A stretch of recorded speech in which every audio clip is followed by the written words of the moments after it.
ꯑꯣꯏꯗꯣꯏꯅꯤ ꯉꯁꯤꯒꯤ ꯃꯦꯔꯋꯥ ꯋꯥꯌꯨꯡꯕꯒꯤ ꯈꯨꯗꯝꯅꯤꯀꯣ ꯁꯤꯗ ꯇꯥꯛꯑ ꯊꯝꯃꯤꯁꯦ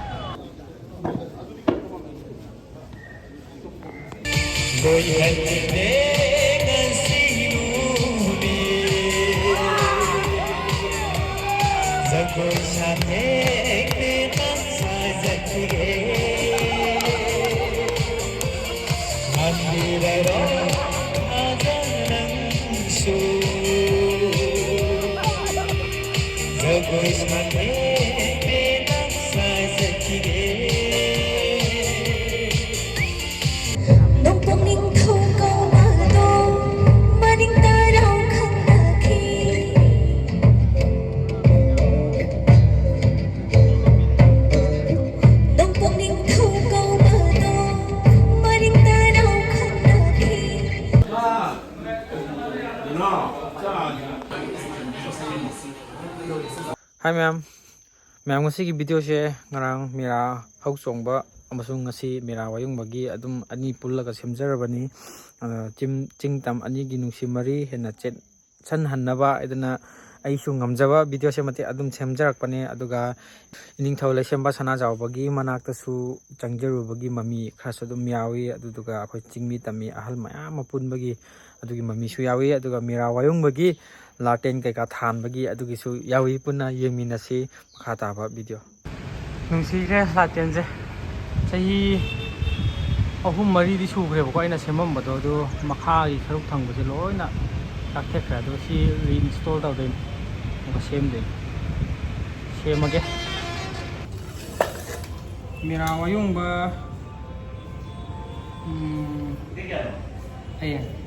आयेंगेबो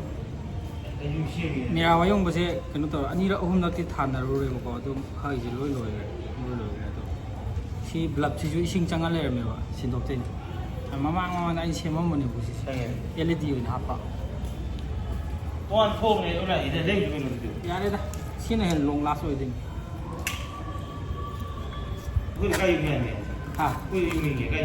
दिगाले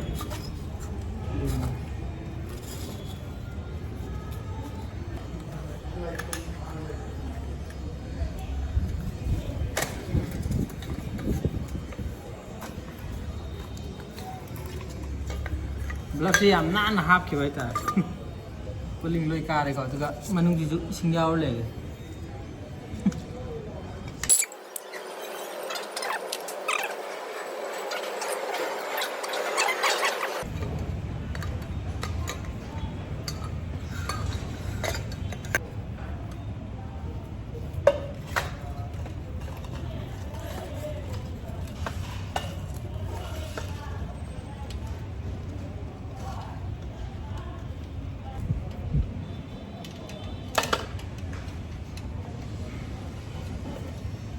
लोरे कंप्लीट अमुक थाला ये हलकी को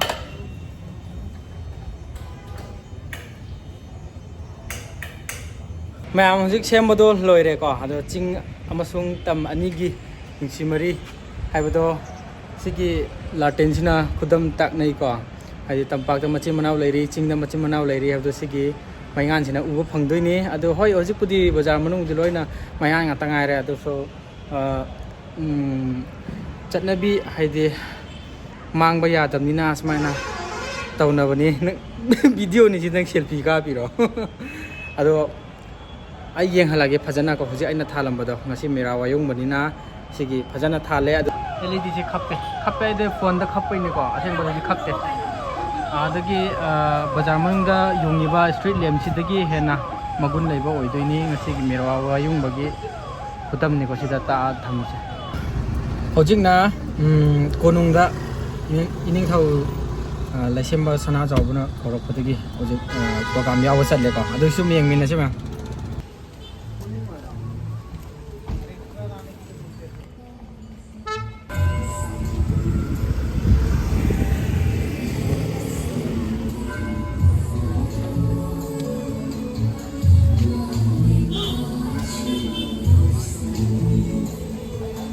Sina ahan mani changi se konung ade somgi mandir du di changi bako ni tawgi le kham du di sina ahan mani changi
인생 송기 까서 뭐 봐.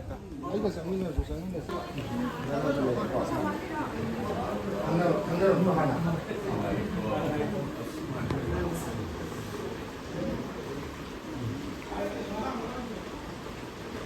한번 봐도 돼. 아예 진짜로. 지금 있어. 어떻게 하게 하는 거?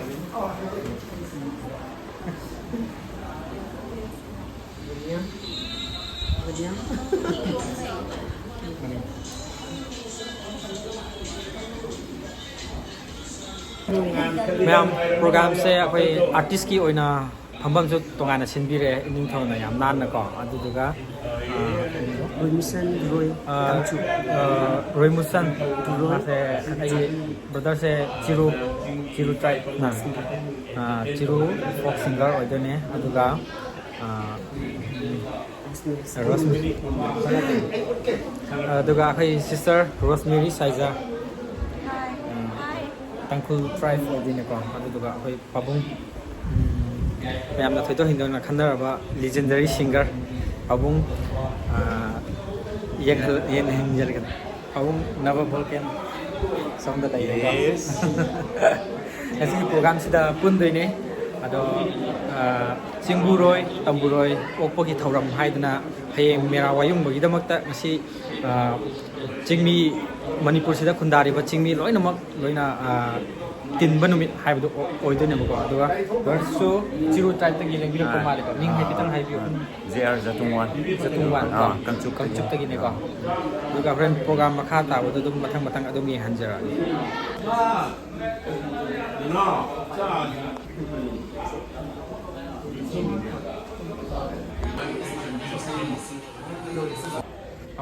Maring saba sambai nama handi kau ganu pakhang leisavo Maring saba sambai kundo paring thanna yauvani kau ganu nangis soidana paring amadi phangani Nayum di soidana palu kona koi la la la la la la la la la la la da da na na that is ông nhàng phải dân sắc ti kìa mày nó sai thà bây giờ em mới đi này có dịch phong xây thank you so much Pabu anh siva jat ki manu mani so mani na I'm not making a little laugh but tampakta but without Marinya we can't live yeah yes this is a Sanda biar aku om angang kang kodo. Lah. ngasi gi guest artist mayam loina sure ko ada kemandagi hauraga laiba singje adu ka guest artist na to oideni adu somda babung hoy aduga che natasha somda laire aduga manipur folk singer jeje bigita man laire ko aduga ado program se makha chathanaba hojik matam yausile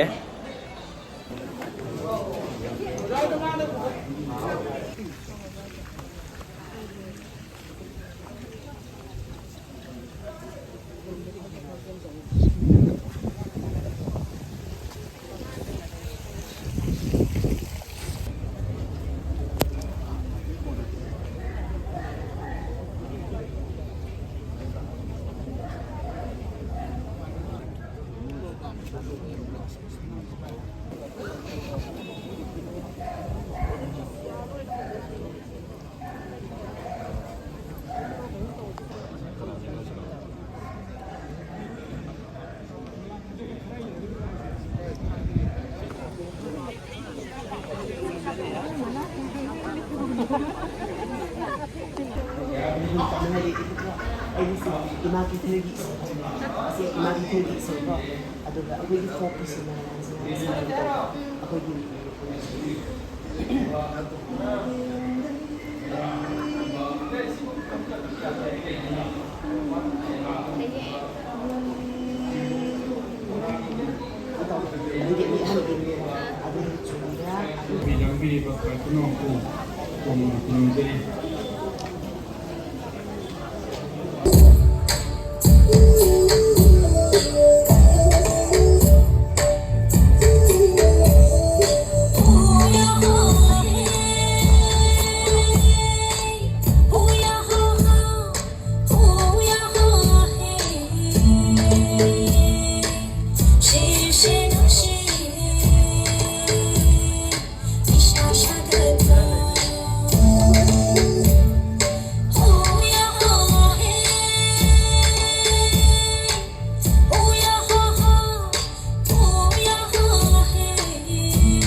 ꯅꯣꯛꯄ ꯉꯝꯖꯗ꯭ꯔꯤꯕꯁꯤ ꯀꯔꯤꯒꯤꯅꯣ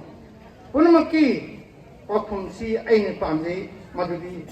ꯇꯤꯟꯕꯤꯔꯤꯕ ꯑꯩꯒꯤ ꯅꯨꯡꯁꯤꯖꯔꯕ ꯏꯒꯤ ꯃꯔꯤ ꯃꯩꯇꯩ ꯑꯃꯁꯨꯡ ꯅꯥꯒꯥꯅ ꯄꯤꯕ ꯑꯩ ꯄꯥꯝꯖꯩ ꯚꯥꯔꯠꯀꯤ ꯐꯤꯕꯥꯟꯅꯨꯡꯗ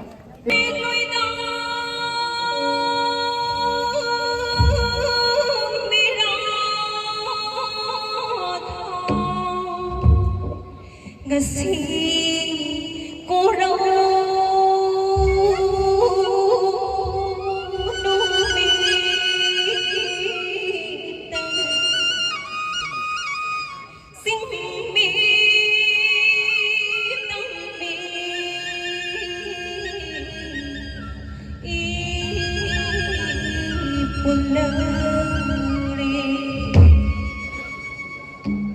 cần lấy sẵn nào cùng với yon xin là côi đây vẫn sao và cần lấy sẵn nào cùng với yon thu đủ cả nhau đã con đó ở bao ra quang đa đi ca khu tùy lâu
ꯈꯨꯔꯨꯝꯖꯔꯤ ꯑꯍꯥꯟꯕꯃꯛꯇꯗ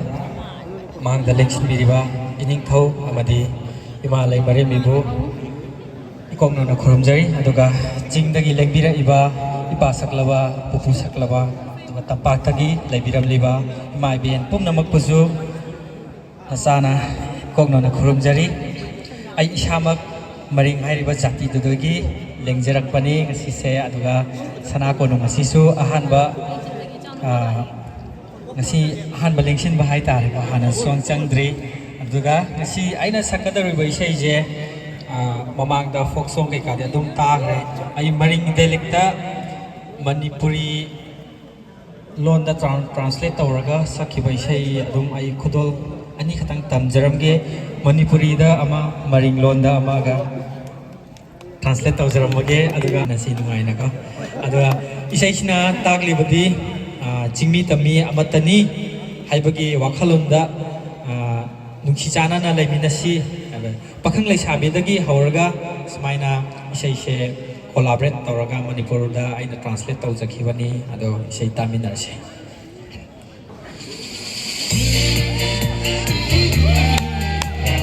khamoi nungda nungaina tase ko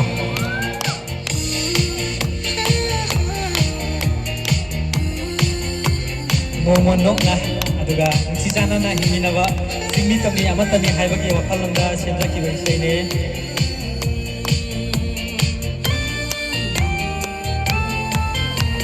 Chingi laisha na yeli le yeli mai pache tamgi laisha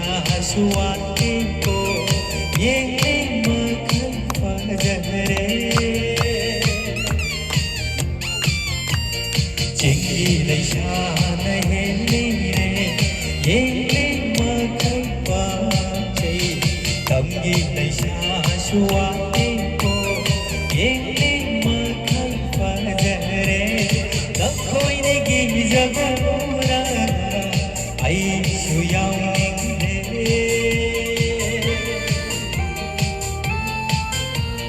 dakhoi ne gi jagora haita haita manja aishu indariye nangi khothange nujana tumtanahina nakhoine ge jagoila haita haita manja aishu indariye nangi khothange nujana tumtanahina Loi hanni ne ngasinu me Jagoi saathe pena sajatige Andira ro tajanam su Nuja mai tho pena yek jatige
Thank you.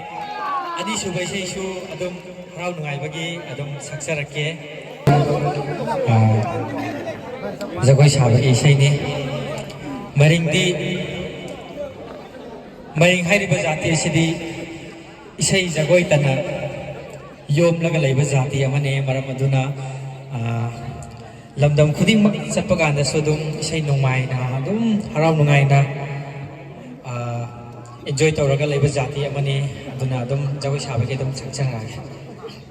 adum lefom da ke adum jagoi sabe su yara ba simadi maring lo adum sakchara ge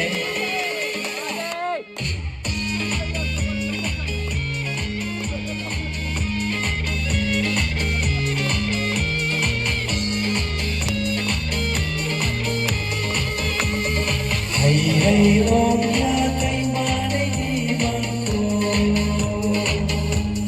kungalo kai le tuyuran se kursi yung kalang so umakuy laura o katin pinuy kurso umakuy laura Alam siya sabi Kuya se Paruya kule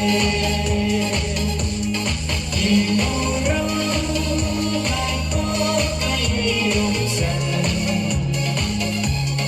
Uming ka Lalo ka Ini nak tahu ni saya orang yang orang biasa.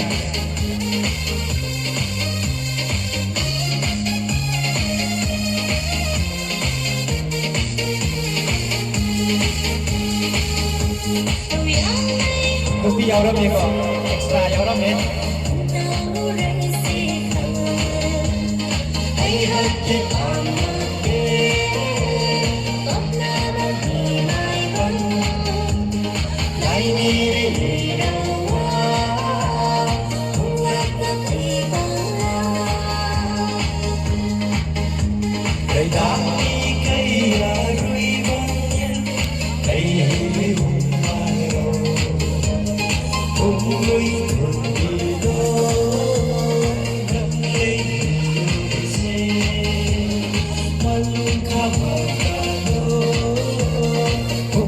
Hãy subscribe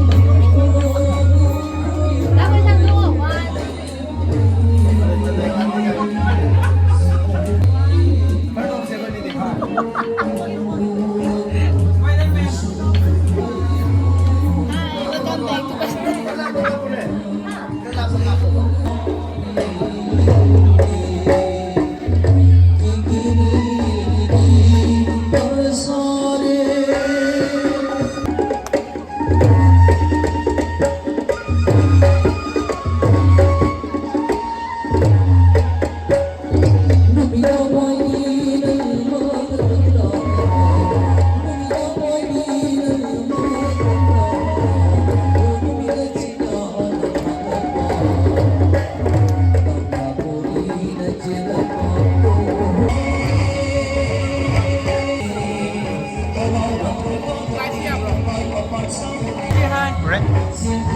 Mì Gõ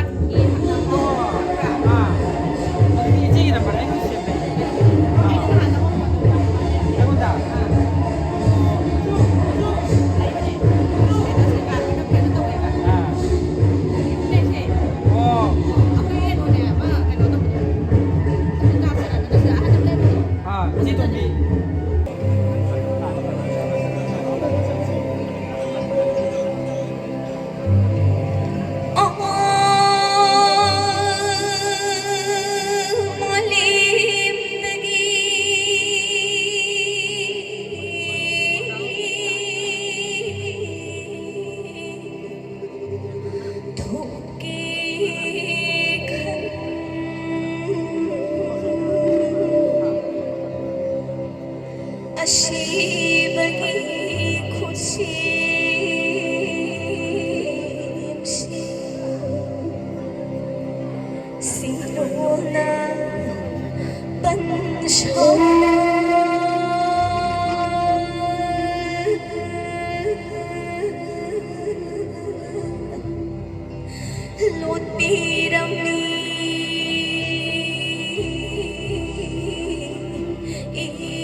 không bỏ lỡ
शुमा खुदिंदा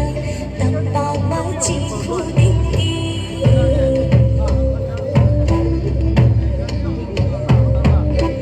मेरा थागी था बरदे हे नमीन भी मेरा सिक्का शुमा खुदिंदा Tampa मची खुदिंगी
Kasi Amiki General Secretary Kaki Mingna Dhananjoy Dhananjoy Kasi Sekam Nasi Tingare Unung Manungga Who handsome, most popular budding singer. Mate, Nomadi Soidana Manipur, Apawa singer with him. Ma'am, ngasi aigi grapher aigi manawa ado ngasi program ses maina makha taba dum lehori ko lapani na dum losilage loi phau du le maruge mathangi next vlog ta su amuka hapcharage humnamak ngasi go inadi bidai laujari baba